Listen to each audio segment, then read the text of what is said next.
Doctor Jitendra नागर ने यह आरोप लगाया है कि ये जो आईएमए के अध्यक्ष हैं डॉक्टर जॉन रोज जस्टिस जयलाल, डॉक्टर जयलाल जो है ईसाई धर्म का प्रचार करते हैं। आईएमए का एक हेड, एक मेडिकल कॉलेज का हेड इस तरह का दुष्प्रचार कर रहा है, लोगों का धर्मांतरण करने का काम कर रहा है, ऐसा चार्ज लगाया है जितेंद्र नागर ने, जो आईएमए के सदस्य हैं।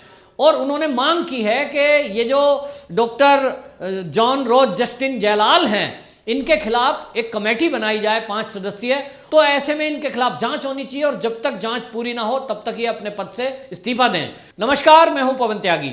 जिस आईएमए ने बाबा रामदेव को लेकर ऑब्जेक्शन किया था कि बाबा रामदेव ने एलोपैथी डॉक्टरों के बारे में जो शब्द कहे उससे हमारी हानि हुई है, मान की हानि हुई है, हमारी बेइज्जती हुई है, और बाबा रामदेव की कोरोनिल किट को लेकर सवाल उठाया था। बाबा रामदेव ने जब कोरोनिल किट प्रोडक्ट को लॉन्च किया था उस समय आईएमए ने ऑब्जेक्शन किया था कि कोरोना की कोई दवाई नहीं हो सकती। तब ऐसे में आयुर्वेद के ज्ञाता जो हैं ये बाबा रामदेव, ये किसी भी ऐसी किट को कोरोना की दवाई कैसे बता सकते हैं।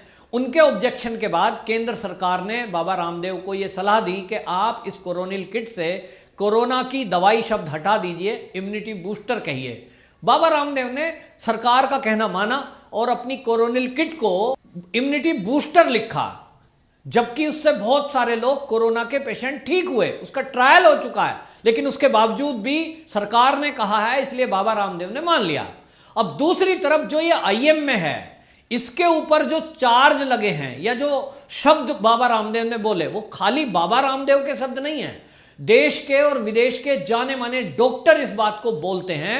मेरे पास अभी तक ऐसे वीडियोस हैं कि विदेशी डॉक्टर भी जो अमेरिका में प्रैक्टिस कर रहे हैं वो बोलते हैं कि भारत के अंदर जो मौतें हुई हैं उसमें कार्डियक अरेस्ट जो हुआ है, हार्ट अटैक जो हुए हैं ज़्यादातर लोगों के, उससे मृत्यु हो गई क्योंकि उनको हैवी डोज एस्टेरॉइड दिया गया। एस्टेरॉइड का मनमाना तरीके से लोगों ने इस्तेमाल किया। जिस तरह से प्रचार कर दिया गया रेमडेसिविर का, लोगों ने रेमडेसिविर की डोजें जितनी लेनी थी उतनी ना लेके अधिक ले ली, उसके साइड इफेक्ट से बहुत सारे लोग मरे। और बाबा रामदेव ने भी लगभग इसी तरह की बात की थी कि डॉक्टर जो है बिना सोचे समझे हैवी डोज दिए जा रहे हैं, दवाइयां ठोके जा रहे हैं, इंजेक्शन ठोके जा रहे हैं, लोगों की ज़्यादातर मौत हो रही है। ऐसी राय आम राय है। इस पर बाबा रामदेव ने खेद भी जता दिया, लेकिन उसके बावजूद आईएमए बाबा रामदेव को छोड़ने के मूड में नहीं था और कोर्ट में गया और कोर्ट से कहा कि एफआईआर की जाए बाबा रामदेव के ऊपर। 1000 करोड़ का मानहानि का दावा ठोका माफी मांगने के बावजूद। धरने और प्रदर्शन भी हुए पूरे देश में, और आईएमए जो प्रदर्शन कर रहा था, इसके पीछे सब कुछ कौन थे? तो वो थे आईएमए के अध्यक्ष प्रोफेसर जॉन रोज जस्टिन जयलाल। ये जो जॉन रोज जस्टिन जयलाल हैं, इनके ऊपर अब आरोप लगा है, और आरोप किसी और ने नहीं, आईएमए के ही एक सदस्य डॉक्टर जितेंद्र नागर ने यह आरोप लगाया है कि ये जो आईएमए के अध्यक्ष हैं डॉक्टर जॉन रोज जस्टिस जयलाल, डॉक्टर जयलाल जो है ईसाई धर्म का प्रचार करते हैं, आईएमए का अध्यक्ष है, इतना बड़ा पद है। और यदि कोई डॉक्टर भी होता एमबीबीएस, वो भी अगर ये कहे कि तुम्हारा कोरोना नाम लेकर सर पे हाथ रखने से ठीक होगा, तो ये अपने आप में एक बहुत गंभीर अपराध है। क्योंकि इस समय एपिडेमिक एक्ट में ये प्रावधान किया गया है कि कोई भी जब तक कोरोना की दवाई नहीं बनती, किसी भी पैथी का व्यक्ति अगर ये कहेगा कि कोरोना इस चीज से ठीक हो गया, तो ये भ्रम फैलाना है और इसमें महामारी एक्ट लागू होगी, 2 साल की सजा हो सकती है।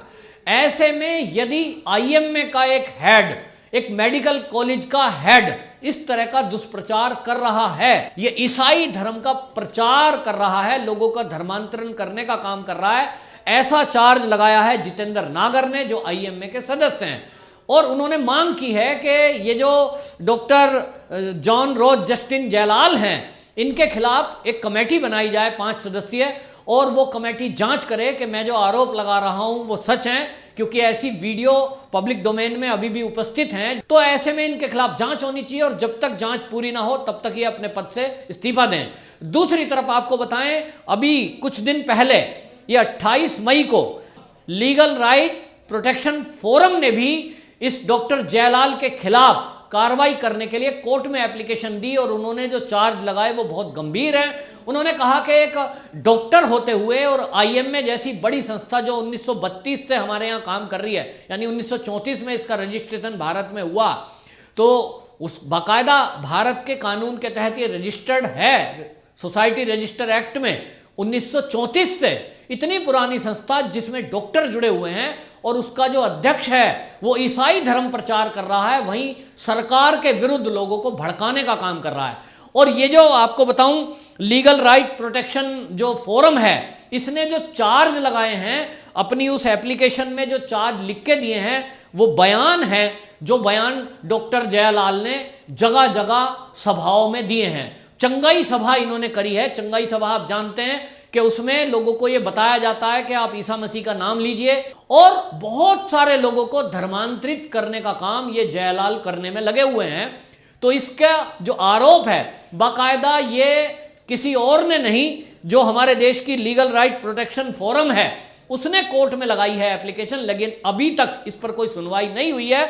जो इन्होंने डॉक्टर जयलाल के बयानों को कोट किया है, जो उस एप्लीकेशन में लगाए, मैं कुछ बयान आपको पढ़ के सुना रहा हूं, सारे बयान नहीं पढ़ाऊंगा, कुछ बयान आपको पढ़ के सुनाऊंगा। क्या लिखा है उन्होंने? भारत की मौजूदा हिंदू राष्ट्रवादी सरकार आधुनिक चिकित्सा को नष्ट करना चाहती है। जो मैं बोल रहा हूं ये बयान डॉक्टर बी.ए. जयलाल के हैं, जो अध्यक्ष हैं आईएमए के, डॉक्टर जॉन रोज जस्टिन जयलाल, ये उनका बयान है। और जो है हमारी कानूनी फोरम है, लीगल राइट प्रोटेक्शन फोरम, इसने कोर्ट में एप्लीकेशन लगाई है, जो बयान कोर्ट किए हैं। भारत की मौजूदा राष्ट्रवादी सरकार आधुनिक चिकित्सा को नष्ट करना चाहती है। दूसरा बयान इन्होंने दिया एक जगह, भारत सरकार कोविड पीड़ित और लॉकडाउन से पीड़ित लोगों को मदद करने में असफल रही है, आगे सरकार आगे नहीं आई, चर्च उनके लिए आगे आई। आप समझ लीजिए कितना भयानक बयान है कि ये लोगों को भड़का रहे हैं कि सरकार ने इसमें कुछ नहीं किया। कोविड के टाइम में लॉकडाउन के पीड़ितों की मदद के लिए चर्च की तरफ से लोगों की मदद हो रही है। इसी तरह ये बोलते हैं धर्म निरपेक्ष संस्थानों, मिशन, मेडिकल कॉलेज में अधिक काम करने के लिए ईसाई डॉक्टरों की आवश्यकता है, जिससे कि लोगों को धर्मांतरित किया जा सके। यानी ये आह्वान कर रहे हैं कि ज़्यादा से ज़्यादा मेडिकल कॉलेज में ईसाई बच्चे डॉक्टर बनने के लिए आएँ, ताकि धर्मांतरण का काम ज़्यादा हो सके। इसी तरह इनका एक बयान है, मैं एक मेडिकल कॉलेज में सर्जरी के प्रोफेसर के रूप में काम कर रहा हूं, इसलिए मेरे लिए ईसाई उपचार और सिद्धांतों को आगे बढ़ाने का अच्छा अवसर है। मतलब ये जो डॉक्टर जयलाल हैं ये दवाई देते हैं, लेकिन ये कहते हैं ये दवाई तब काम करेगी और अच्छा कि आप ईसा मसीह की प्रार्थना करिए। तो ये कहते हैं कि इस रूप में मैं काम कर रहा हूं, ये सर्जन है और ये सर्जरी करते हुए यही बोलते होंगे। तो ये खुद स्वीकार कर रहे हैं, बयान दे रहे हैं कि ये हमारे लिए अच्छा अवसर है। मतलब देखिए सीधा सीधा बयान दे रहे हैं, ये डॉक्टरों को संबोधित करते हुए उन्होंने बोला था। और इसी तरह से इन्होंने ये कहा था, जब चक्रवात आया था अभी पिछले दिनों, समुद्री तूफान आया था, तो इनका एक वीडियो वायरल हुआ था जिसमें ये डॉक्टर लाल ये कह रहे थे कि हम तूफान को आदेश देंगे, ये तूफान रुक जाए, तो ये रुक जाएगा। सब जानते हैं तूफान एक दो दिन आएगा और आके निकल जाएगा, कोई रुकता तो है नहीं। लेकिन ये लोगों को भ्रमित कर रहे हैं। कैसे भ्रमित करते हैं, आपको मैं एक उदाहरण देता हूं। ये जो संस्था है आईएमए, असल में इसकी हिस्ट्री क्या है कि जब हमारा देश आजाद भी नहीं हुआ था और यहाँ अंग्रेज थे, अंग्रेज इस एलोपैथी को लेके आए। उसके पहले हमारे यहाँ आयुर्वेद था और हम नेचुरोपैथी, प्रकृति के रहने वाले मानने वाले लोग, हमारी रसोई में हमारी अम्मा, हमारी दादी बता रही है कि बेटा गुम चोट लग गई तो दूध हल्दी ले लो, और अगर कहीं चोट लग गई तो हल्दी लगा दो, मट्टी लगा लो। इस तरह के हमारे यहाँ ट्रीटमेंट होते थे और पीढ़ी दर पीढ़ी हजारों लाखों साल से हमारे यहाँ ये चलता आया है, जिसका वर्णन आप देखिए, चाहे वो महाभारत काल हो, चाहे वो रामायण काल हो। महाभारत काल आज से 5000 साल पहले था।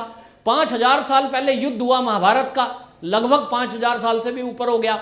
तब उस समय वर्णन आता है कि लोग घायल होते थे तो उनको घायलों के उपचार के लिए दवाई लगाई जाती थी, पेस्ट लगाया जाता था। तो डॉक्टर तो थे, एलोपैथी तो नहीं थी। 5000 साल पहले कौन सी पैथी ठीक करती थी? रामायण के काल में लक्ष्मण जी मूर्छित हुए, ये कौन सी संजीवनी बूटी थी जो हनुमान जी लेके आए? यानी कोई दवाई ऐसी थी, मेडिसिन ऐसी थी कि यदि व्यक्ति को गंभीर चोट लग जाए और वो कोमा में चला जाए तो कोमा से निकालने के लिए कोई ऐसी दवाई, जड़ी बूटी हिमालय पर्वत पर होती थी जिसका नाम संजीवनी बूटी था। आयुर्वेद में उसका नाम नागद्रोण, मैं बता रहा हूं क्योंकि एक वैद्य से मुझे पता लगा, नागद्रोण नाम की एक बूटी है जो कैंसर में काम आती है। और इस तरह से हमारे यहां रामचंद्र जी के जमाने में 1.5 लाख साल पहले बूटियों का ज्ञान था, जड़ी बूटियों का। ये आयुर्वेद है। लेकिन अब जब अंग्रेज आए तो ये अपने साथ एलोपैथ लाए। बात लोगों को भ्रम पैदा करने की है, और पढ़े लिखे लोग, एमबीबीएस लोग अगर भ्रम फैलाएं तो ये बहुत गंभीर अपराध है और इस पर तुरंत संज्ञान लेना चाहिए। मुझे तो आश्चर्य है कि जब कोर्ट जरा जरा सी बात में संज्ञान लेती है, जिस कोर्ट ने बाबा रामदेव के ऊपर आरोप लगे हुए पे सुनवाई तुरंत करी, उसने आईएमए के अध्यक्ष के ऊपर जो आरोप लगे हैं इस पर अभी संज्ञान नहीं लिया है। कब संज्ञान लेगी पूरा देश देख रहा है। लेकिन सरकार को भी चाहिए कि कम से कम वो आईएमए के अध्यक्ष के ऊपर तुरंत कार्रवाई करे, जो देश की सरकार के विरुद्ध भी लोगों को भड़का रहा है और खुलेआम वो कोरोना के काल में उस नियम का उल्लंघन कर रहा है जो केंद्र सरकार की और WHO की गाइडलाइन है। ऐसे पद पर बैठे हुए व्यक्ति को 1 मिनट भी उस पद पर रहने का अधिकार नहीं है।